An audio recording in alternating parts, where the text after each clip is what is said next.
the last part of the Russian sleep experiment. So even though the experiment was up, none of the subjects even wanted to leave the chamber, and they all wanted the gas turned back on. So they made the decision to send some soldiers in to go get them, but one of them reacted so violently that he bit the soldier in the neck, and the soldier bled to death. Another subject ruptured his spleen in the process of trying to move him and also bled to death. So now they have 2 casualties, but finally they're able to get the other 3 out. And they immediately take them to the hospital because they're emaciated and they have severe injuries from the chunks of flesh being gone. The first one, who was the most injured, was immediately brought back to surgery, but it seemed as though the sedatives weren't working on him. It does absolutely nothing, and he just keeps begging for the gas. They administer the anesthesia, and somehow this starts to make him even stronger, so much so that he actually rips a leather strap that was keeping him down on the bed. They give him 10 times the usual dose, and he falls asleep and dies.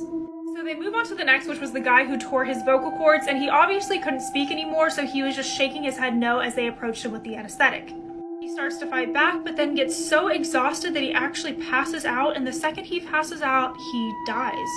So now there's just one left, and since they keep dying, they decide to give in to what they want, and they put him back into the chamber and turn the gas on. As they're prepping him to do so, they put an EKG on him to measure his brain waves.